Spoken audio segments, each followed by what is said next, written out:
Bonjour Dominique, Bonjour. merci d'être venu dans notre circonscription. Nous sommes très honorés de ta présence. Alors Dominique, ce matin le gouvernement Fillon a été constitué et moi je suis responsable de l'emploi sur l'agglomération Sud de Seine et je me pose la question de savoir l'emploi à Bercy, qu'est-ce que tu en penses? Les organisations ministérielles, ça n'a pas une importance considérable. C'est plus de l'affichage. Néanmoins, je ne suis pas très convaincu par celle qui nous est proposée là, principalement parce que le poids de ce que doit être le ministère des Finances dans la discussion européenne est un des éléments qui nous a manqué au cours des années qui viennent. Et la France a été très absente, et c'est pour ça que l'absence de coordination des politiques économiques conduit la zone euro à se porter pas très bien.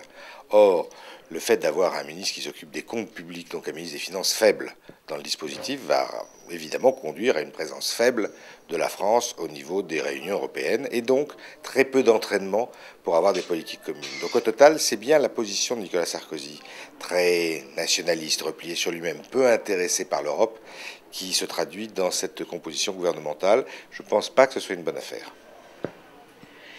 Et tu sais qu'on est bien sûr en région parisienne, toi aussi tu es en région parisienne, et on a un vrai problème de logement.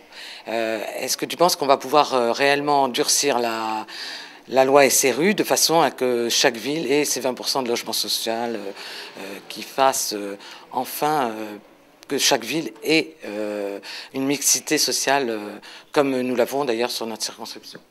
Très honnêtement, il ne faut pas s'attendre à ce que le gouvernement en place, ou alors je serais extrêmement surpris, modifie la loi SRU. Moi, dans ma ville, j'ai plus de 60% de logements sociaux. C'est plus tellement de la mixité. Il faudrait faire le contraire. Pour de la mixité, il faudrait introduire des logements qui ne soient pas des logements sociaux. Et les villes dont on sait qu'elles ne respectent pas la loi, les 20% imposés par la loi, on va souvent citer l'exemple de Neuilly comme le symbole de ces villes-là. Mais c'est vrai, c'est pas un hasard. Ces villes-là sont généralement, presque exclusivement des villes de droite. Et évidemment, le gouvernement en place ne va pas améliorer les choses. Donc on a un vrai risque. Il faut mener le combat de façon très serrée, très déterminée, si on veut que de nouveau des logements sociaux se développent. Pas obligatoirement des morceaux, des blocs de logements sociaux, créant les risques de ghettos qu'on a déjà vus un peu partout, mais une politique nouvelle comme celle qui a été préconisée pendant la campagne présidentielle, c'est-à-dire faire que tous les nouveaux projets immobiliers comprennent leur part de logements sociaux.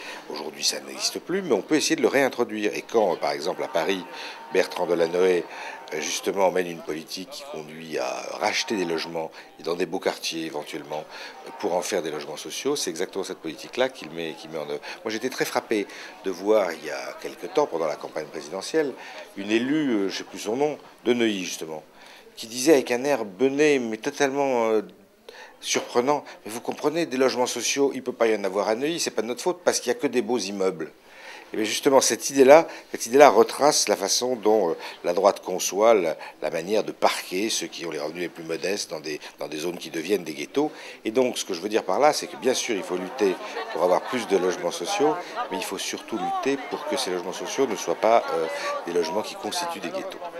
Dernière question par rapport aux législatives, les élections législatives, tu les sens comment Je les sens pas si mal, très honnêtement. Il faut se battre pour gagner, et il n'est jamais impossible de gagner une élection législative, même quand on a perdu la présidentielle juste avant. La cohabitation, c'est quelque chose qui existe, qui est concevable, et on ne peut pas dire que les Français en aient toujours eu un souvenir très mauvais. Donc c'est possible. C'est difficile, c'est possible. De toute façon, ce qui compte, c'est de se battre circonscription par circonscription pour essayer de l'emporter.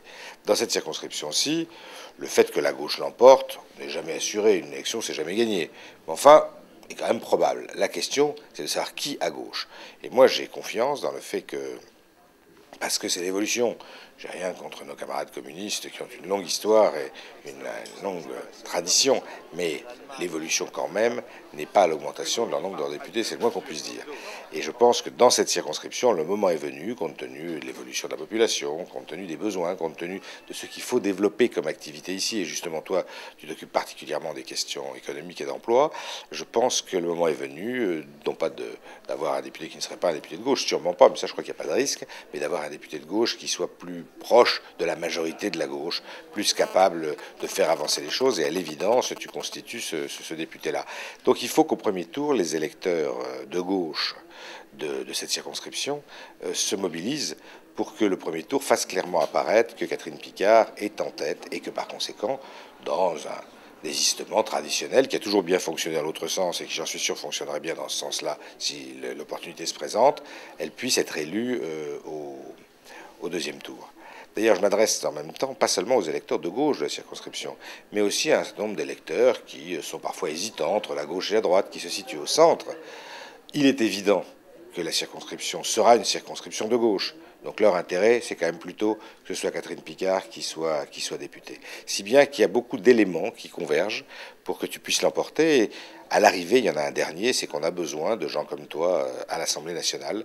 Le groupe socialiste a besoin de gens qui apportent un sang nouveau, des compétences nouvelles. Et j'espère que ça sera le cas quand on fera le bilan le 17 juin. Merci.